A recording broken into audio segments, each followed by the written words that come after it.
La televisión de cada país. Esta vez, mi país.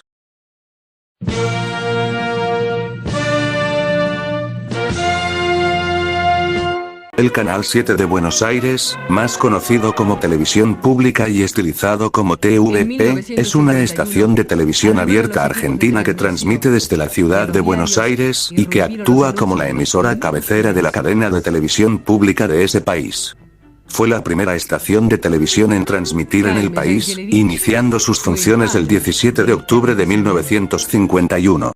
Es operada por la Secretaría de Medios y Comunicación Pública a través de la empresa privada Radio y Televisión Argentina, siendo uno de los dos canales de señal abierta que se encuentran operados directamente por el gobierno de Argentina. Su programación es generalista, con énfasis en actividades deportivas, culturales, educativas y ficciones, además de poseer un servicio propio de noticias. Como se mencionó al inicio, fue la primera teledifusora en operar en Argentina y a su vez, la segunda en hacerlo en América del Sur y tercera en Latinoamérica. Sin embargo, con la salida del aire de la red de Tupi de Brasil, 1950-1980, la televisión pública argentina pasó a ser la estación de televisión operativa más antigua del subcontinente, con 72 años de funcionamiento continuo. La emisora llega a gran parte del país a través de repetidoras analógicas y la red nacional de la televisión digital terrestre.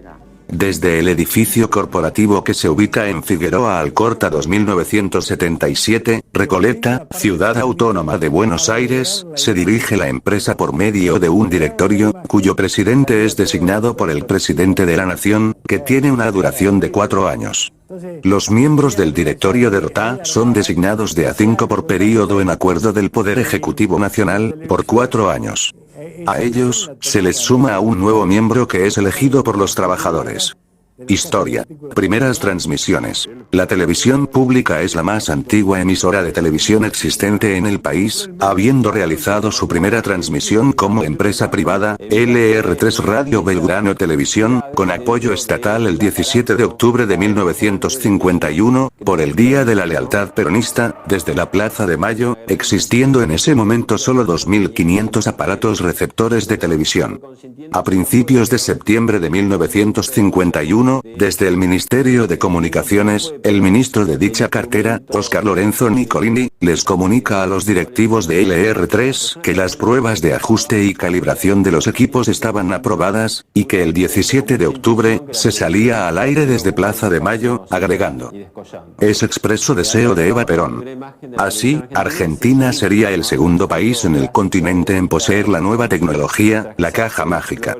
El mencionado propietario y director general de LR3 Radio Belgrano, Jaime Yankelevich, había importado de Estados Unidos el equipo transmisor federal, las cámaras Dumont, y la antena emisora ID de polarización horizontal de 50 m sobre el edificio del Ministerio de Obras Públicas, MOP, en la avenida 9 de Julio. El edificio solitario y elevado sobre la avenida 9 de Julio, resultaba ideal para sostener la antena y el equipo transmisor. Un grupo de técnicos, entre los que figuraban James Ballantine, de Standard Electric, Alejandro Espátaro, Radio Belgrano, y Máximo Coeble, supervisaron la instalación. El 24 de septiembre de 1951, Enrique Telemaco Susini, primer director de cámaras, pone al locutor Fito Salinas delante de cámara con un libreto y con el trío musical Los Prado, completando de 10 a 13 horas de transmisión de prueba. Aunque los receptores de televisión estaban ubicados en marquesinas de conocidos comercios a no más de 500 m de la planta transmisora, el cual los primeros días solo generaba 500 W de salida, la señal se perfeccionó hasta los 5 kW, con llegada perfecta a los partidos circundantes a Buenos Aires, probablemente unos 65 kilómetros de radio. Por la tarde continuaron la transmisión con otros locutores de Radio Belgrano. Primera transmisión oficial. Se efectuó desde la Plaza de Mayo, el 17 de octubre de 1951, a propósito del Día de la Lealtad. El enlace, entre el equipo portátil de cámaras y el estudio central, fue a través de un cableado improvisado. Las 3 cámaras utilizadas y demás equipamiento se ubicaron en el primer piso del edificio de la sede central de Banco de la Nación Argentina. Inauguración de las transmisiones regulares. Televisión Pública realizó su primera transmisión el 17 de octubre de 1951 con un hecho histórico. El acto por el Día de la Lealtad Peronista en la Plaza de Mayo, durante el cual Evita pronunció el discurso que luego fue considerado su testamento político. El 4 de noviembre de 1951, se iniciaron las transmisiones regulares de la televisión pública, emitiendo entre las 5:30 p.m. a 10:30 p.m. Su identificación era LR3 Radio Belgrano Televisión. La televisión pública de Argentina nació como un emprendimiento del Estado. Jaime Yankelevich, quien se había posicionado como un referente de la radiofonía nacional al ser propietario y director general de LR3 Radio Belgrano, fue el encargado de poner en funcionamiento las transmisiones del nuevo medio en el año 1951.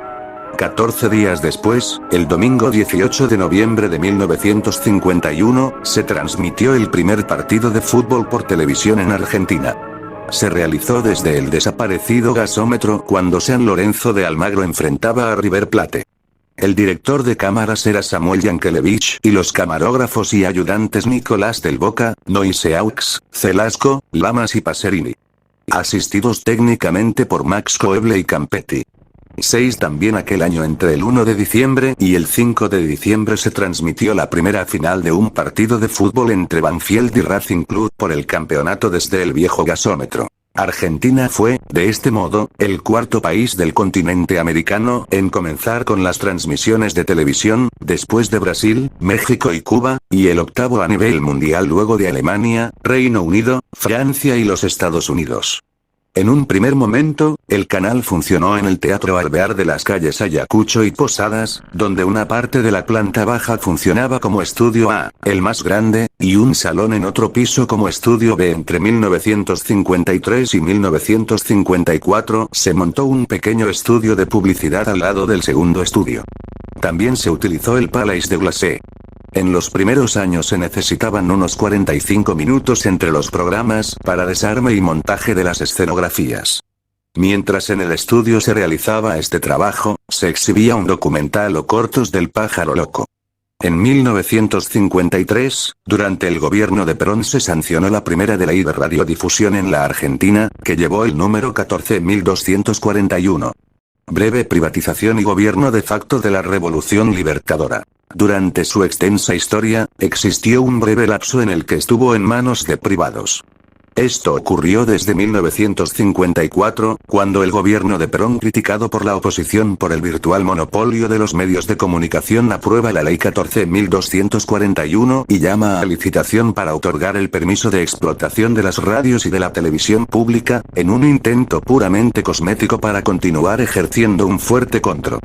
El 16 de junio de 1954, se otorgó el permiso relativo a Radio Belgrano y a LR3 Televisión, a una denominada Asociación Promotora de Teleradiodifusión, APSA, integrada por empresarios muy cercanos al gobierno, entre los cuales estaban Jorge Antonio y Víctor Maranés. En 1955 toma el poder el gobierno militar de la Revolución Libertadora, que anula las licencias otorgadas por Perón mediante el Decreto Ley 170.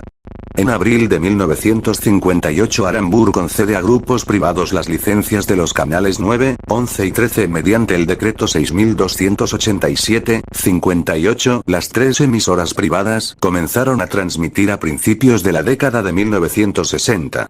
De esta manera solo Canal 7 queda en manos del Estado Nacional. Entre 1957 y 1978 sus estudios funcionaron en el edificio Alas, ubicado en Avenida Leandro N. Alem Viamonte 153, donde emitía sus programas y noticieros, en sus dos subsuelos, la planta baja, el entrepiso y el primer piso. En 1973, finalizó el plazo de las licencias de canales que había otorgado Aramburu. El Canal 7, en octubre de 1973 pasó a llamarse Televisión Argentina. Un año después, ya con Estela Martínez de Perón en el poder, se concretó la intervención de los tres canales privados que pasaron a manos públicas. Tras el golpe militar de 1976, el gobierno reparte los canales estatizados poco tiempo antes entre las Fuerzas Armadas, dejando en manos del Poder Ejecutivo a Canal 7. Durante los primeros meses la programación tiene un enfoque cultural clásico, ópera, teatro y ballet, pero pronto se pone como objetivo la televisación de la Copa Mundial de Fútbol que tiene lugar en el país en 1978. En 1978 el gobierno militar comenzó la construcción de un complejo audiovisual para transmitir todos los partidos del Mundial. El mismo fue inaugurado el 19 de mayo de ese año bajo el nombre de Argentina 78 Televisora / Centro de Producción Buenos Aires. Se ofreció a operadores pagos la inyección de la señal color a través de la red nacional de cable coaxial, la recepción de la misma y su emisión en circuito cerrado, con proyectores de video en salas de cine de todo el país.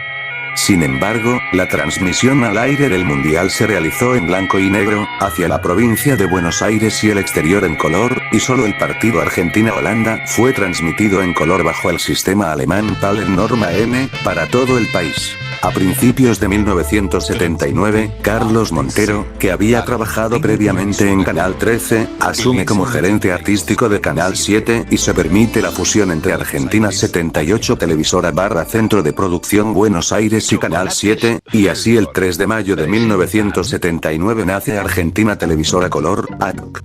Otros nombres propuestos fueron Televisión Nacional de Argentina, Televisión Argentina, Primera Televisora Argentina o Red de Televisión del Estado. El canal ya estaba funcionando desde el complejo audiovisual construido para el Mundial, que luego de finalizado el campeonato le fue cedido. La inauguración oficial de las transmisiones en color fue el 1 de mayo de 1980. La programación del canal era realizada por Montero en diálogo con el interventor del canal, el coronel Enrique Santos Paradelo. El gobierno militar le otorgó a Montero un amplio presupuesto con el que pudo contratar a grandes figuras que llevaron al canal al primer lugar en audiencias y generaron enormes ganancias por publicidad. ACA apostó a programas de ficción, humorísticos, musicales y noticiosos, entre los que se destacan Almorzando con Mirta Legrand, el noticiero 60 Minutos y las telenovelas Andrea Celeste y Los Hijos de López. Durante la misma generó un sello fonográfico que produjo álbumes musicales de variados artistas. En 1983, asume Raúl Alfonsín la presidencia luego de 7 años de gobiernos militares.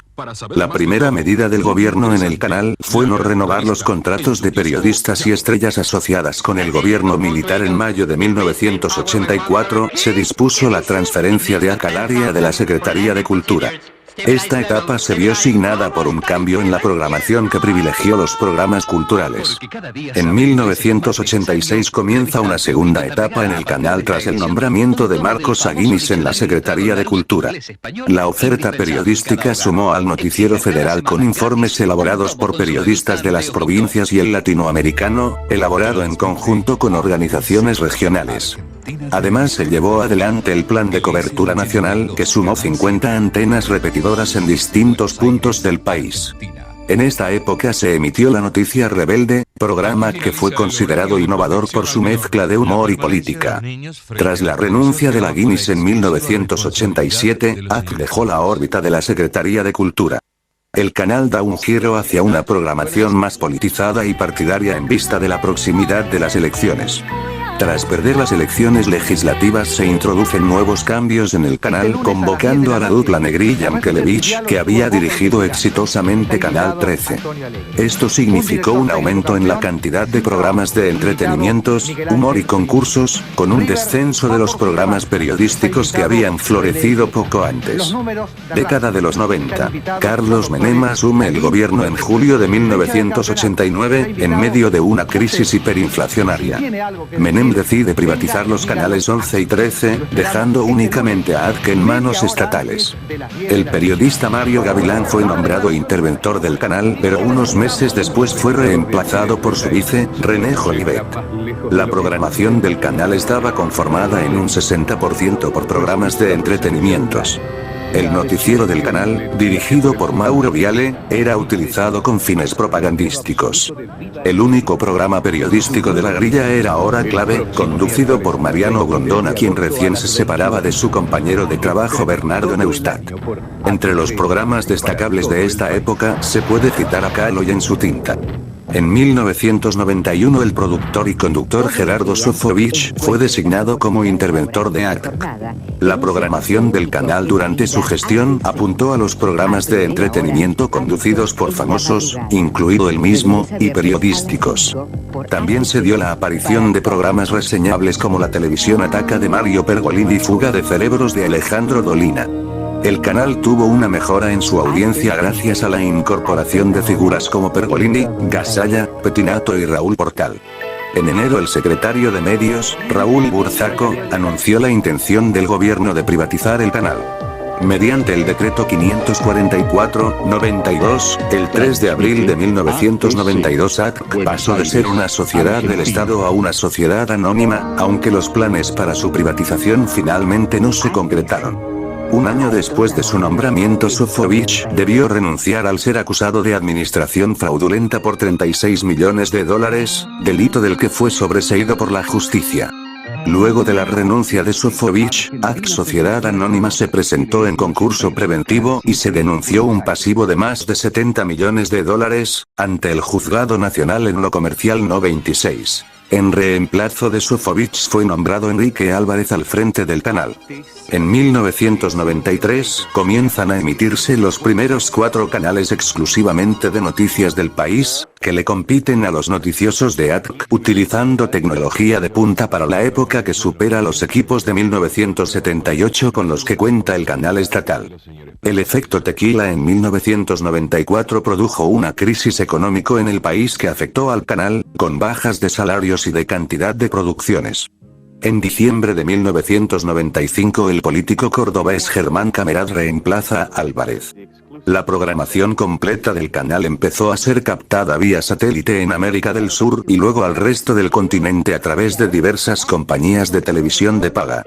Siglo XXI. El 1 de mayo de 2000, en coincidencia con el aniversario número 20 de la primera transmisión en color, la gestión de Fernando de la Rúa relanzó el canal bajo el nombre de Canal 7 Argentina, con una programación que incluiría más programas de entretenimiento, sin dejar de lado los ciclos culturales y educativos.